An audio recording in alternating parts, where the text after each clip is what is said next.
Hey everyone, it's Laura, and today we're going to make macrame keychains.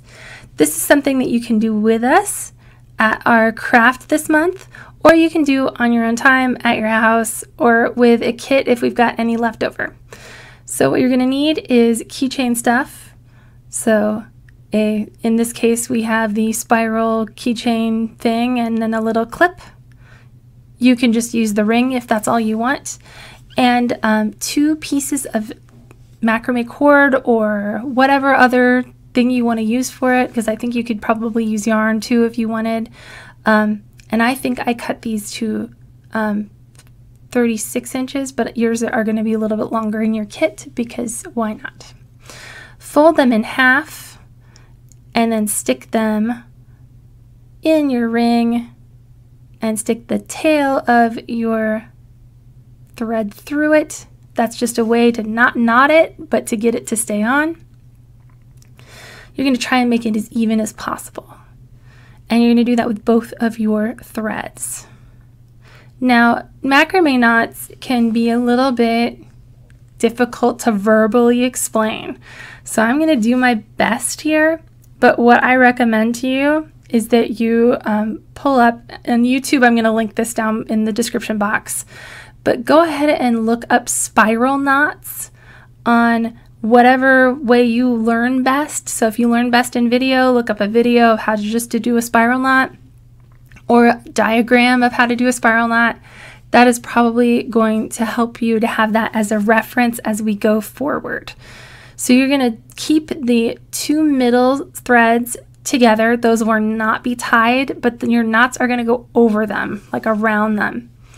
And you're always going to lead with your left thread. So you're going to make the number 4, and that it goes over the 2 central threads. And then you're going to cross under the 2 central threads to make the letter P. And when you get forward, you will take that extra piece, go through, and what you've done is you've tied a little knot around those 2 threads. Now I'm not going to tell you that I'm good at describing how to tie a knot this way, but it's basically you make the letter P with 1 thread, you make the 4 with the other thread, and you're going to go over with the 4, under with the P, and then through with that number 4 thread, which is the left thread. You always want to lead with your left because that's what's going to make this go in a spiral. If you go back and forth, it will lay completely flat. So if you like a look like that, reverse the direction of your spiral knot and it will be flat. You can also lead with your right always and it will still spiral. You just want to make sure you're consistent one side or the other side if you want to have a spiral.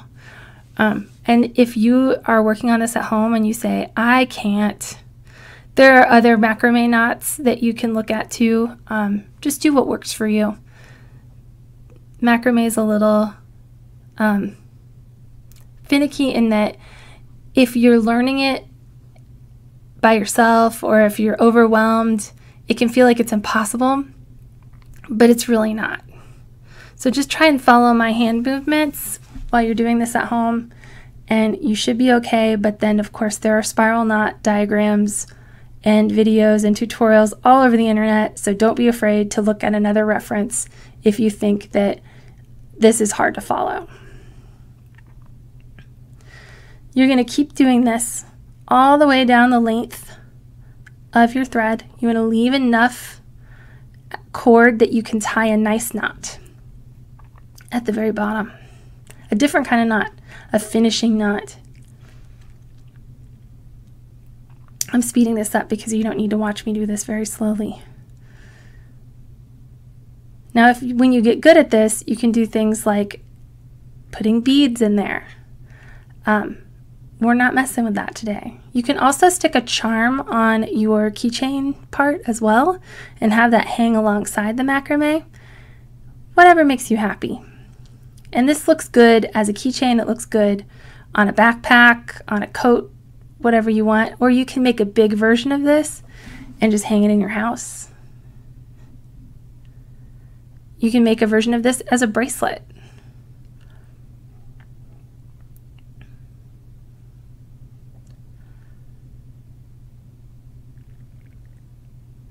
I went as long as I could, but you don't want this to be so long that it gets in the way of you using your keys. Unless you're not using it with keys, in which case, don't worry about it. Make it as long as you want.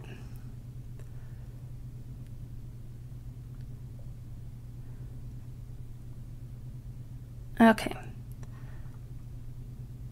I went as long as I could, and I think I took it just a little bit too short here, but that's okay.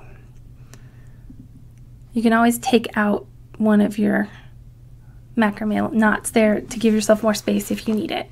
So tie a simple over, around, through kind of knot there, and then we're going to start unraveling the cord. That gives it a really neat finish at the end, and you can cut that as short as you want, but it does look good to have a little bit of a tassel appearance. Just unravel as much as you can of that thread, and you're done.